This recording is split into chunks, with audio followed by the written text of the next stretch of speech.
স্ক্রিনে আপনারা যে গাছটি দেখতে পাচ্ছেন, সে গাছটি কিভাবে মারা গেছে জানেন? অবহেলায়।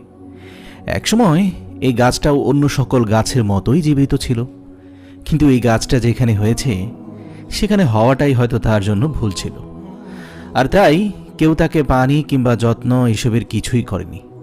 সবাই গাছটিকে শুধু অবহেলা দিয়েছে। এই অবহেলা পেয়ে ধীরে ধীরে গাছটা মারা গিয়েছে।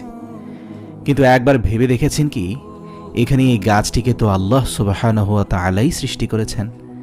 এই অবহেলা থেকে একটা জিনিস আমরা শিখতে পারলাম, আর তা হলো পৃথিবীর সবচেয়ে বড় রোগ হচ্ছে এই অবহেলা।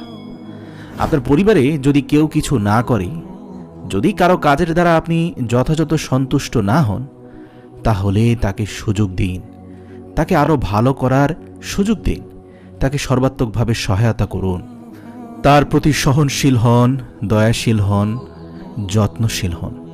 না হলে একদিন দেখবেন এই গাছটার মতো সেও বিলীন হয়ে যাবে, হয়তো মরে যাবে, নয়তো দূর কোথাও হারিয়ে যাবে। আল্লাহ আমাদের সকলকে সৃষ্টি করেছেন, আর তিনি সবাইকেই একটা না একটা গুণ দিয়েছেন। আমাদের সকলেই আমরা কোনো না কোনো বিষয়ে পারদর্শী। সেই গুণটা আবিষ্কার করা শুধুমাত্র সময়ের অপেক্ষা করুন, সেই গুণটা আবিষ্কৃত হওয়ার জন্য অপেক্ষা করুন।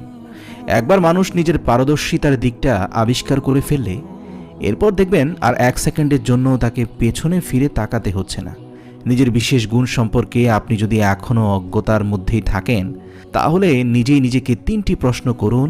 ইনশাআল্লাহ আপনি কোন বিষয়ে দক্ষ সেটা বেরিয়ে আসবে। প্রথম প্রশ্নটি হলো, আপনি কোন বিষয়ে অন্যান্য সাধারণ ব্যক্তির চেয়ে বেশি পরিমাণে জ্ঞান রাখেন? দ্বিতীয় প্রশ্নটি হলো, এমন কোনো বিষয় আছে যা সম্পর্কে আপনি দীর্ঘদিন ধরে অনেক আগ্রহের সাথে জানতে জানতে এখন এমন পর্যায়ে চলে গেছেন যে তা নিয়ে আপনি সহজেই লিখতে পারবেন এবং অন্যদের সেটা সহজেই বর্ণনা করতে পারবেন, শেখাতে পারবেন? তৃতীয় প্রশ্নটি হলো, মানুষের জীবনকে সহজ করতে কিংবা মানুষের জীবনের নানাবিধ সমস্যা দূরীকরণে আপনাকে যদি শুধুমাত্র একটি কাজ করার দায়িত্ব দেওয়া হয়, তবে সেই কাজটা কি হবে? এই প্রশ্নগুলোর উত্তর আপনার দক্ষতার ক্ষেত্রগুলোকে উন্মোচিত করবে। আপনার দক্ষতা এমন কিছু হওয়া উচিত যা আপনার মাঝে বিকশিত হতে উল্লেখযোগ্য পরিমাণ সময় নিয়েছিল এবং যা করতে আপনি উপভোগ করেন এবং যার দ্বারা অন্যরাও উপকৃত হয়। আপনি কোনো একটি বিষয়ে দক্ষ, এটি সুনির্দিষ্টভাবে জানার পর তা ব্যবহার করে জীবনে সফল হওয়া কিন্তু খুব একটা কঠিন না।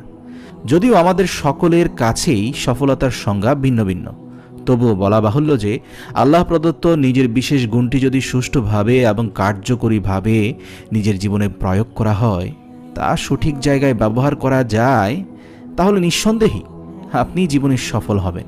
কারণ আপনি যা ভালোবাসেন তাই যদি আপনার পেশা হয়, তবে তো আপনি নিঃসন্দেহেই সেখানে ভালো করবেন।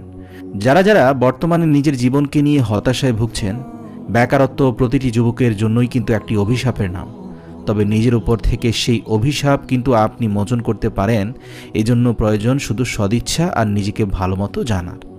মনে রাখবেন, যত বেশি নিজেকে জানবেন, বুঝবেন এবং নিজেকে আবিষ্কার করতে পারবেন, তত বেশি জীবনের সফলতা অর্জনের রাস্তাটা আপনার জন্য সম্প্রসারিত হবে।